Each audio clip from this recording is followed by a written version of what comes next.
Bonjour à tous et à toutes, ici Nicolas de Montréal, en ce jeudi de fin d'après-midi très brumeuse à Montréal. Ça a été une journée assez chargée, tout en ne l'étant pas.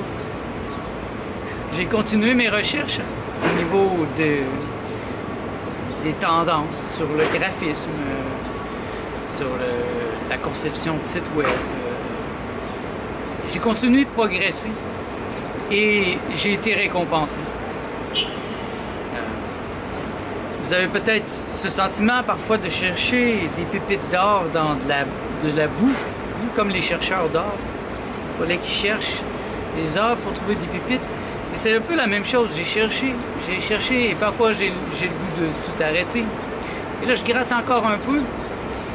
Et là, ce matin, j'ai trouvé quelque chose de très intéressant. J'ai trouvé un designer qui m'inspire. Quelqu'un qui est déjà rendu et qui donne des conseils sur son site web. Et je dois avouer que ça m'a beaucoup aidé à comprendre où j'en suis, parce que là, j'avoue que j'ai tellement d'informations que j'ai un peu le vertige. Je préfère ne pas bouger, je suis un peu gelé sur place. Je fais des petites choses là, mais en même temps, à chaque heure ou à chaque 2 heures, j'ai des révélations tellement profondes que ça remet même en question ce que j'ai pensé plus tôt. Donc, comme hier, j'avais fait des photos pour mon site Champion Web. J'avais pris quelques photos de moi à côté de mon ordinateur. Maintenant, ayant vu le site de ce designer, je me rends compte que c'est un peu ordinaire. Mais j'étais dans la bonne direction. La bonne direction, c'est... Ben pour moi, là, une direction que je vois, c'est d'avoir du matériel original. Parce que beaucoup de sites Internet ont des stocks photos. C'est des photos prises sur des sites payants ou même sur Google. Donc, c'est des photos qu'on voit sur plusieurs sites. Donc, ça enlève un peu de l'originalité. Et une des tendances cette année, c'est d'avoir vraiment du matériel original. Même si ça fait moins professionnel, mais de voir vraiment le propriétaire d'une entreprise en action, ou prendre des photos de son atelier, prendre des vraies photos, faire des illustrations originales. Donc c'est un peu vers ça que je vais aller, mais je ne sais pas encore comment ça va prendre forme et comment j'amène les choses. Je me rends compte que c'est beaucoup plus vaste que je pensais, que c'est le temps d'un remaniement assez profond de mes services, de ce que je suis en affaires. Je savais que j'étais en train de le faire au niveau personnel. J'en ai parlé beaucoup dernièrement, mais j'avais pas pensé que professionnellement j'en étais là, mais je me rends compte que c'est le temps de me renouveler, même à ce niveau-là. Renouveler comment je présente mes services, quels services j'offre, comment je me présente et qu'est-ce que je veux vraiment pour les prochaines années. Ça, c'est une bonne question. Quel type de contrat je veux avoir et quel salaire je veux avoir. Et parce qu'il y a des sites maintenant comme Fiverr où on peut charger 5$ pour avoir quelque chose. Donc il va y avoir des gens qui font un travail vraiment bas de gamme pour 5$. 5$ pour un logo, mais qui fait sur le coin d'une table. Mais c'est pas ça que je fais. Moi, j'offre un service conscient. Je propose des choses à mon client, je lui parle, j'essaie de comprendre comment on peut améliorer l'ensemble de sa présentation, de son image de marque. Et ça, quelqu'un qui charge 5$ ne fera pas certainement ça. C'est évident. Donc, je me positionne plutôt dans un autre niveau de client. Et là, vraiment, je dois repenser si je repense ma vie dans son ensemble, ça demande beaucoup d'énergie. Je vous dis, là, je suis un peu fatigué mentalement depuis ce matin que je vais de révélation en révélation. Et je suis un peu fatigué. Fatigué mentalement et fatigué de ces chocs qui m'ébranlent. C'est des bons chocs, c'est des chocs libérateurs. Et je vous les souhaite, ces chocs. C'est important d'avoir des chocs à un certain point, se rendre compte que on est passé à côté de quelque chose.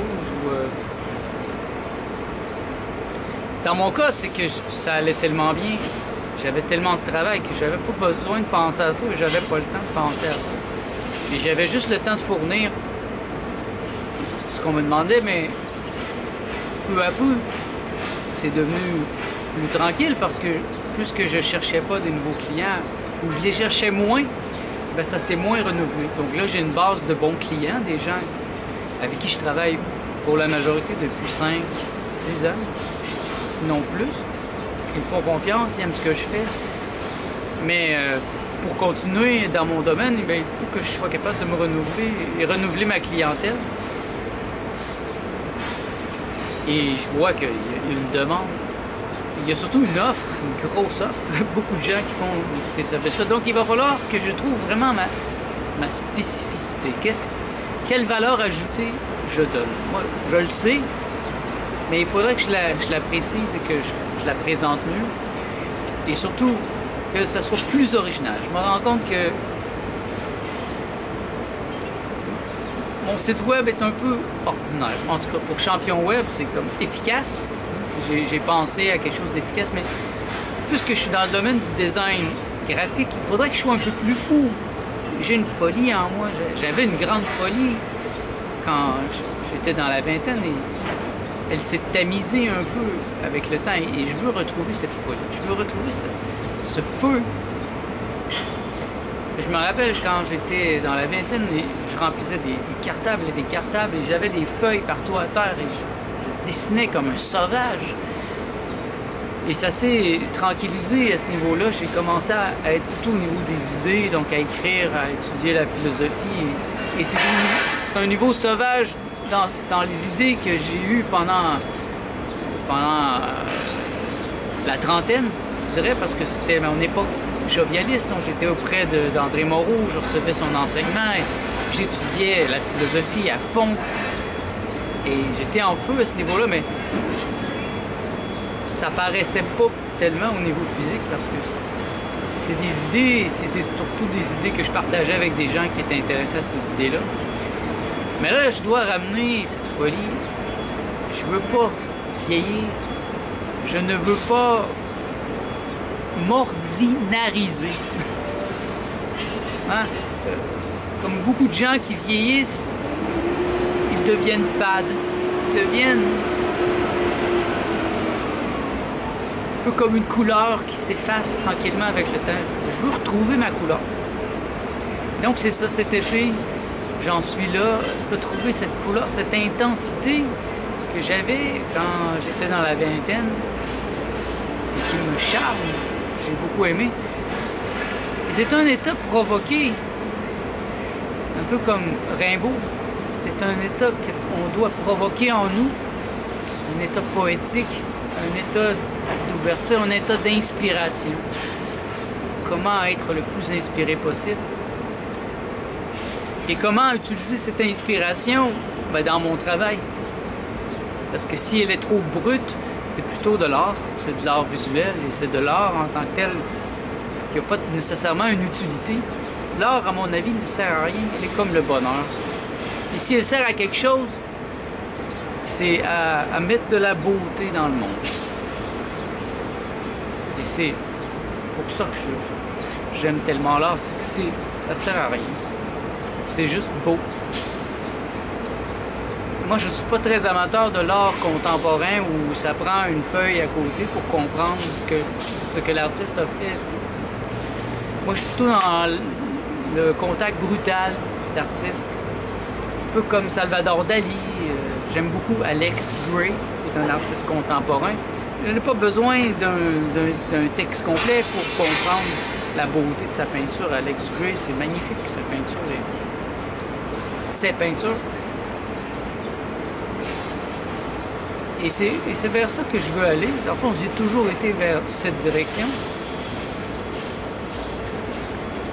Le problème est que, au niveau de mon travail, bien, il y a toujours un compromis à faire parce que c'est un client qui me demande quelque chose et que je dois quand même lui faire plaisir si je veux qu'il revienne.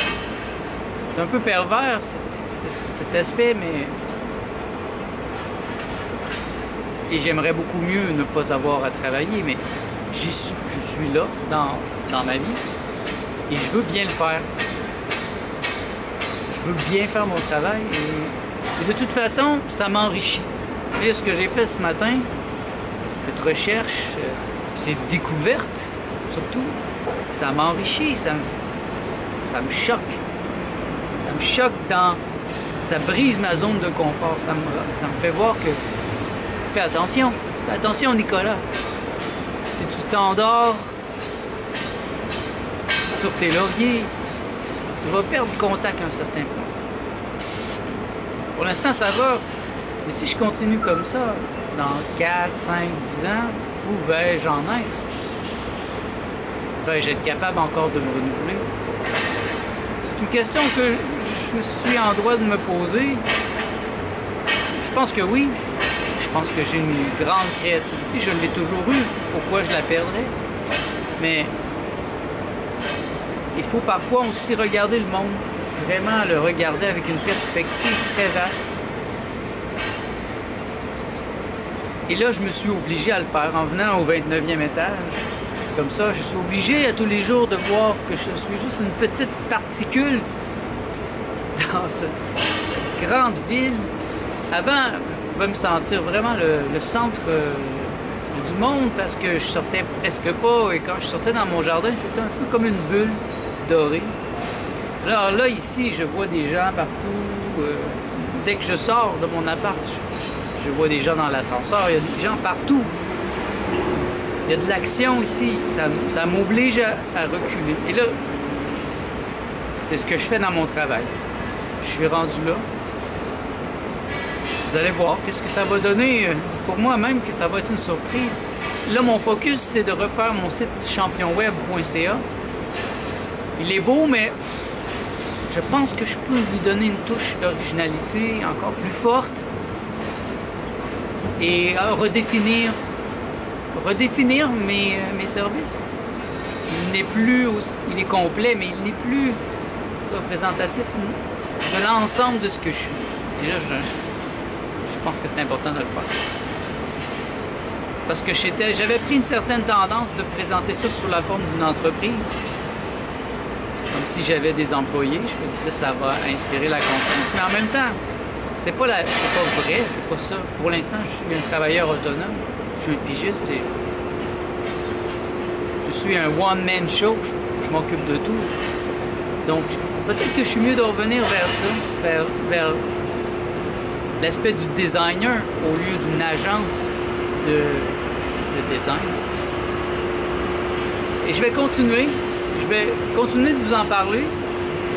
Si vous avez des suggestions, dites-moi là. Si vous êtes dans le domaine et vous voulez me montrer quelques petites voies comme ça cachées, allez-y, moi je suis vraiment intéressé. Je suis dans une période de découverte et de remise en question.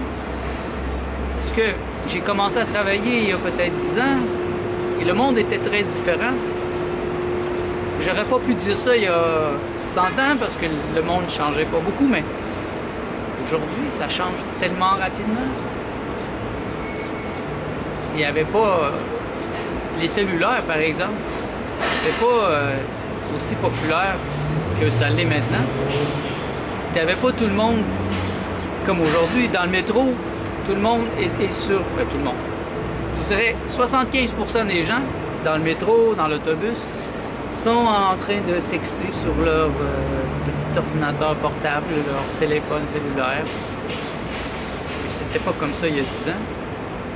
Et quand je suis arrivé à Montréal à 24 ans, j'allais dans les cafés et les gens écrivaient, prenaient un café. Et là, aujourd'hui, on arrive dans un café et c'est une mer de laptop, de gens branchés avec leurs écouteurs. Alors c'est fini l'époque où on pouvait aller s'asseoir dans un café pour refaire le monde et découvrir des nouvelles personnes. Un peu comme à l'époque des surréalistes, par exemple, qui se regroupaient à Paris. J'aimerais ça. Il y a peut-être des places, il faudrait que je les découvre. Mais on verra. Pour l'instant, ma tête, elle est pleine. Et j'ai besoin de décanter cette fin de semaine, d'intégrer surtout aussi. Parce que c'est intéressant d'avoir plein d'informations, mais si on ne l'intègre pas, si on ne la synthétise pas, comment puis-je utiliser cette information pour la faire fonctionner avec moi? Parce que il y a beaucoup d'informations aujourd'hui, mais il n'y a pas nécessairement du sens dans cette information. Il y a trop d'informations. Et je pense que la majorité des gens ne savent pas quoi faire avec ce trop d'informations. Ils ne savent pas comment la processer. Ils n'ont pas la culture, ils n'ont pas l'intelligence, donc ils sont comme submergés. Comme maintenant, je me sens un peu submergé par trop d'idées. Ça m'empêche d'avancer. Il y en a trop. Le courant est trop fort. L'inspiration est tellement brute que je me dis, je vais la laisser continuer de me frapper. Et je vais sûrement trouver un moment où je vais retrouver un peu mon équilibre et là, je vais pouvoir écrire ou noter comme un fou vraiment vers où je veux m'en aller. Bon, au niveau graphique, parce que c'est plus vaste que ça. J'ai déjà parlé que je veux revenir vers la bande dessinée, le dessin, donc comment je veux voir les 10 prochaines années de ma vie? C'est ça la question. Comment je me vois vivre ma vie? C'est des questions que vous devez vous poser aussi. Si ça fait longtemps que vous faites le même travail, posez-vous des questions. Est-ce qu'il y a des choses que je manque? Et c'est la même chose dans un couple. Le danger du couple, c'est ça, moi je trouve le couple marié, homme-femme, ou ben homme-homme ou femme-femme, mais un couple binaire, je trouve que c'est ça le danger aussi. C'est le même danger, c'est de s'endormir et de ne plus voir la réalité telle qu'elle est. Par le fait des habitudes. Donc, c'est pour ça que je suggère fortement de présenter à votre partenaire des nouveaux partenaires constamment, de l'amener à avoir des expériences sexuelles, amoureuses, qui vont faire qu'elle va être une meilleure personne, plus belle, et qu'elle ne va pas perdre, votre partenaire ne va pas perdre le sens des perspectives, il ne va pas se laisser aller, grossir, s'enlaidir, etc. Parce que s'il veut séduire, s'il veut rester un séducteur, il va devoir rester beau. C'est un peu ça que... C'est un peu comme ça que je me sens. Moi, je ne veux pas perdre ma séduction. Donc, je vais au gym, je fais attention. Alors que je regarde beaucoup de gens de mon âge, se sont laissés aller. Hein, le laisser aller. Moi, je me laisse être. Et mon être me dit, là, c'est le temps de briser toutes les limites. Parce que la limite permet de me limiter. Donc, en brisant les limites, en les repoussant, je vais augmenter mon territoire, je vais augmenter ma conscience, mon état de conscience. Et je vais être une meilleure personne. Je vais être la meilleure version de moi-même. Et c'est ça mon but. C'est être la meilleure version de moi-même. Je vous souhaite la même chose. Soyez la meilleure version de vous-même. Merci d'être à l'écoute. On se revoit dans le prochain vlog.